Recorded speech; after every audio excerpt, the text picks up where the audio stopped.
नमस्कार दोस्तों, मैं सुनील कुमार हमारे ऑफिशियल यूट्यूब चैनल पर आप सभी का फिर से स्वागत करता हूं। मैं साइकोलॉजी विषय से संबंधित जो टेस्ट सीरीज है उसमें 8 वीडियो अपलोड कर चुका हूं। ये मेरा 9वां वीडियो है और देखिए यहाँ से कैसे कैसे क्वेश्चन पूछे गए हैं उनकी और चर्चा करते हैं आज की वीडियो में। देखिए पहला क्वेश्चन आज का, मैडम मॉन्टेसरी ने अधिगम परिवेश में सर्वाधिक बल किस पर दिया? मैडम मॉन्टेसरी ने अधिगम परिवेश का मतलब वातावरण जो होता है उसमें बालक जो सीखता है उसमें सर्वाधिक किस पर बल दिया? तो उसने क्या ज्ञानेंद्रियों के उपयोग पर बल दिया, क्या संवेगों के संशोधन पर बल दिया, क्या बच्चों को पूर्ण स्वायत्तता देने पर बल दिया, क्या विद्यालय को घर का विकल्प बनाने पर बल दिया? तो देखो मॉन्टेसरी ने अधिगम परिवेश में जो मॉन्टेसरी विधि है जो जॉन ड्यूई के करके सीखो सिद्धांत पर आधारित है, जो बच्चों को एक ऐसा प्राकृतिक वातावरण देता है जिसमें बालक स्वयं करके सीखता है और स्वयं करके सीखेगा तो बालक है जो अपने ज्ञानेंद्रियों के उपयोग से बालक ज़्यादा से ज़्यादा सीखता है और ज्ञानेंद्रियों के उपयोग पर ही इन्होंने सर्वाधिक बल दिया है। तो इसका आंसर आ गया है ज्ञानेंद्रियों के उपयोग पर। तो ज्ञानेंद्रिय अपनी 5 ज्ञानेंद्रियां है, कान है, नाक है, जीभ है, त्वचा है और आंख है। ये अपने 5 ज्ञानेंद्रियां है। तो इनके माध्यम से जो बालक जो प्रत्यक्ष रूप से जो अनुभव करता है वो स्वयं करके सीखता है और जो भी अनुभव उनके मन और मस्तिष्क में चलते हैं वो अपने इन 5 ज्ञानेंद्रियों के माध्यम से वो महसूस करते हैं और उन्हें बताते हैं। तो इस क्वेश्चन का जवाब आया ज्ञानेंद्रियों के उपयोग पर बल दिया। तो यह क्वेश्चन पूछा था 3rd ग्रेड 2013 में। तब देखिए मॉन्टेसरी से संबंधित नेक्स्ट क्वेश्चन है दूसरा, वो क्या पूछा है, मॉन्टेसरी विधि के अनुसार एक बालक अपने आसपास के वातावरण का ज्ञान मुख्यतः प्राप्त करता है। अभी से इस लैंग्वेज में क्वेश्चन पूछ लिया, ऊपर का क्वेश्चन और नीचे का क्वेश्चन सेम है लेकिन लैंग्वेज में थोड़ा सा अंतर कर दिया है। तो 3rd ग्रेड 2012 में ये क्वेश्चन पूछा है तो इस क्वेश्चन का जवाब भी आएगा ज्ञानेंद्रियों के उपयोग पर। अब देखिए नेक्स्ट क्वेश्चन जो किस तरह से पूछा है। क्वेश्चन 3rd है, खालिस्तान ने बालक के प्राकृतिक विकास पर बल दिया। तो ये क्वेश्चन भी थोड़ा लैंग्वेज चेंज करके दे दिया है। प्राकृतिक विकास मतलब अधिगम परिवेश का मतलब अपने आसपास का वातावरण। तो इस पर जो सर्वाधिक बल दिया ज्ञानेंद्रियों के उपयोग की शिक्षा पर बल दिया, जो किसने दिया था? मॉन्टेसरी ने दिया था। तो इसका क्वेश्चन का जवाब आया है मॉन्टेसरी। तो ये क्वेश्चन पूछा है 3rd ग्रेड 2013 में। अब देखिए नेक्स्ट क्वेश्चन है चौथा, प्रत्यक्षात्मक व संवेगी गति के गामक दक्षता का परीक्षण हेतु आरंभ में किसने विधि का निर्माण किया? यानी कि इस विधि का निर्माण किसने किया जिसमें प्रत्यक्षात्मक और संवेगी गति, प्रत्यक्षात्मक का मतलब प्रत्यक्ष रूप से किसी चीज का अनुभव करना और संवेगात्मक मतलब संवेगिक रूप से उन चीजों की गति होना, जैसे ज्ञानेंद्रियों के उपयोग से किसी चीज को पहचानना। तो इस तरह की गति की यहाँ पे बात की गई है और ये क्वेश्चन सीटेट 2015 में पूछा है। तो इस क्वेश्चन का जवाब भी आया है मॉन्टेसरी। तो मॉन्टेसरी इस क्वेश्चन का जवाब है। तो अब देखिए नेक्स्ट क्वेश्चन है 5वां, माता की आवाज का नवजात शिशु के व्यवहार पर प्रभाव का प्रयोग किसने किया? तो किसने किया? माता की आवाज होती है जिस पर प्रयोग किसने किया, ये अपन से क्वेश्चन में पूछा है। तो ऑप्शन अपन को दे रखे हैं मॉन्टेसरी, टर्मन, सैंग्यूइन, बर्कर। तो 3rd ग्रेड 2013 में ये क्वेश्चन पूछा है। तो इसका जवाब आएगा टर्मन ने क्या किया कि माता होती है वो अपनी बच्चे की माँ होती है, जो शिशु बालक होता है उसकी आवाज का बालक पर क्या प्रभाव पड़ता है उसका अध्ययन उन्होंने किया। तो उन्होंने देखा कि जो बालक होता है यदि उसकी माँ कहीं दूर भी खड़ी है उससे और वह बात कर रही है धीरे धीरे तो बच्चा उसकी माँ की आवाज को पहचान कर रोने लग जाता है। तो इस तरह की जो गतिविधियों को पहचाना जो किसने पहचाना? टर्मन ने पहचाना। तो ये इस तरह से बच्चों की आवाज का माता की आवाज का बच्चों पर प्रभाव का अध्ययन किसने किया? टर्मन ने किया। और देखिए नेक्स्ट क्वेश्चन और किस किस टाइप के यहाँ से पूछे गए हैं।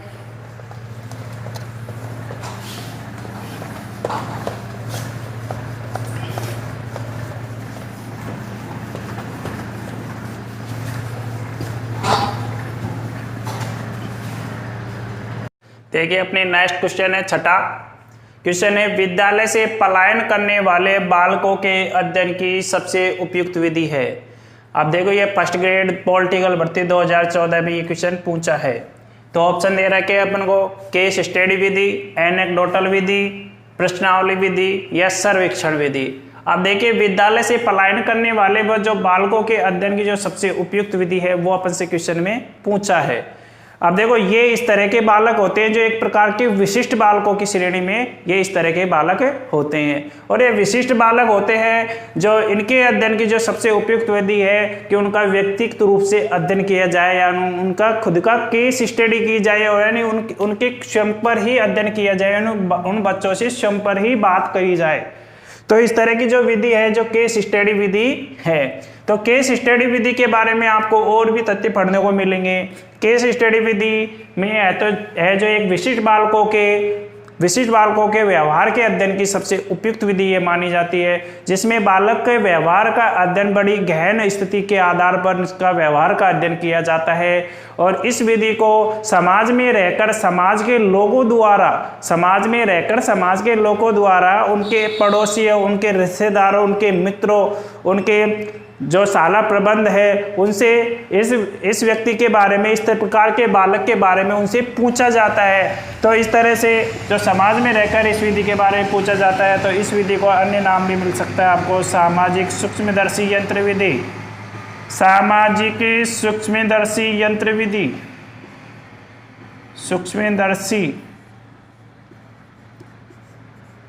सामाजिक सूक्ष्मदर्शी यंत्र विधि। तो ये आपको नाम भी लिखा मिल सकता है इस विधि का। और इस विधि का जो जनक की बात करें तो इस विधि का जो जनक है वो टाइडमैन है। यानी कि किसी भी व्यक्ति की केस स्टडी करना बहुत ही टाइट काम है, तो इसका जनक है टाइडमैन। और टाइडमैन इसका जनक है। और भी इसके बारे में एक तथ्य और लिखने को मिल सकता है। तो इस विधि को अर्धचेतन व्यवहार के अध्ययन की विधि माना जाता है। अर्धचेतन कह दो या अवचेतन कह दो, यानी कि आदि जागृत अवस्था में बालक रहता है तो उसका अध्ययन उनके पड़ोसी और रिश्तेदारों मित्रों से उसके व्यवहार का अध्ययन का पता लगाया जाता है कि वो बालक ऐसा क्यों कर रहा है। तो विशिष्ट बालक शब्द मैंने उपयोग में लिया। तो विशिष्ट बालक वे होते हैं जो औसत बुद्धि लब्धि से या तो ऊपर हो या नीचे हो, तो वह विशिष्ट बालक होते हैं। तो विशिष्ट बालकों की श्रेणी में तो ये शरारती बालक है, तो वो ऐसा क्यों कर रहा है, तो इस तरह के जो अध्ययन करने वाला व्यक्ति था टाइडमैन था। इसलिए इस विधि को सामाजिक सूक्ष्मदर्शी यंत्र विधि भी कह दिया जाता है और इसे केस स्टडी विधि कह दिया जाता है। इसके अलावा आपको अन्य नाम भी इसे लिखा मिल सकता है। वो अन्य नाम क्या है, वो इसे कहते हैं जीवन इतिहास विधि।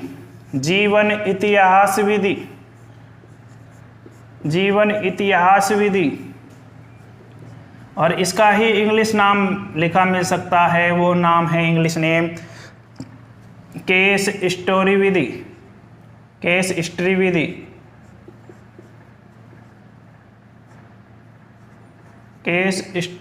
विधि मेथड।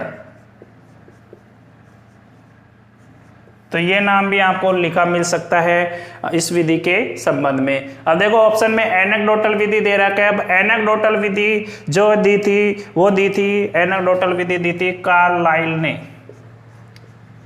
कार्लाइन कह दो चाहे कार्लाइल कह दो। कौन सी विधि दी थी? एनेक्डोटल विधि।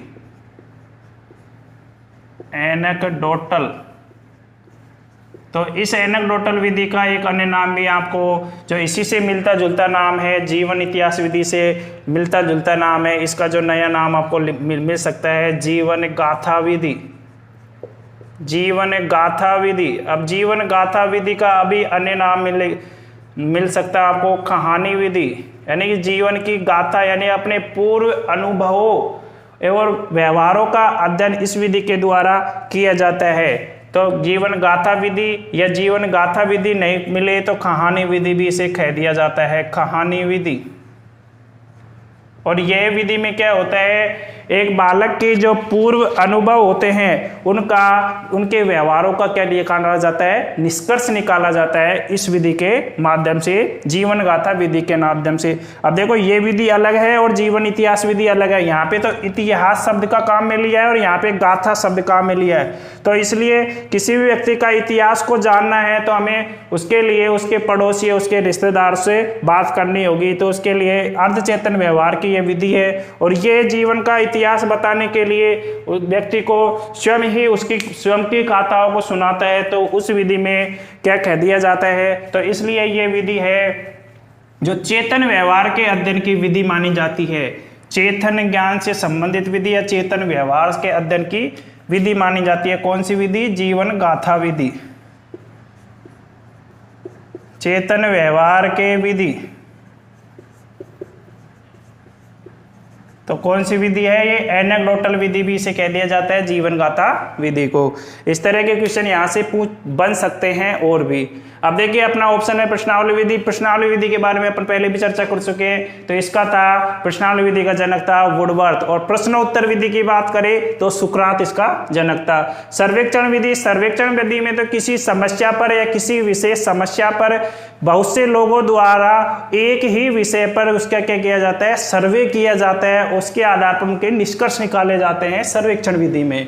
अब देखिए अपना नेक्स्ट क्वेश्चन है, इसी टाइप का क्वेश्चन है। कक्षा का एक शरारती बालक अन्य छात्रों को परेशान करता है। शरारती बालक का मतलब वो विशिष्ट बालक ही है। तो विशिष्ट बालकों के अध्ययन की जो सबसे उपयुक्त विधि है जो केस स्टडी विधि है। अब केस स्टडी विधि यहाँ पे लिख नहीं रखा, लेकिन अपन को क्वेश्चन में पहचानना होगा कि वो विधि है वैयक्तिक अध्ययन विधि, यानी कि व्यक्ति का स्वयं का अध्ययन किया जा रहा है तो वो वैयक्तिक अध्ययन विधि है। तो ये हरियाणा टेट 2011 में इस लैंग्वेज में इसका क्वेश्चन पूछा है। अब देखिए नेक्स्ट क्वेश्चन है 8वां। एक शिक्षक अपने किसी विद्यार्थी के किशोर अपराध व्यवहार के कारणों का जानना चाहते हैं तो उसके उपयोग के लिए सबसे उपयुक्त विधि कौन सी है?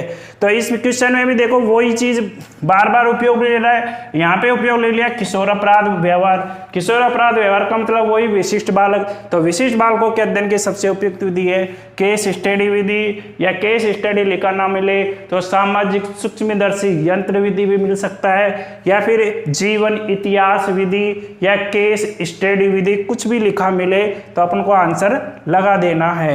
यह क्वेश्चन पूछा था सेकंड ग्रेड 2012 में। और देखिए क्वेश्चन किस किस टाइप के यहाँ से पूछे गए हैं उनकी भी चर्चा करते हैं।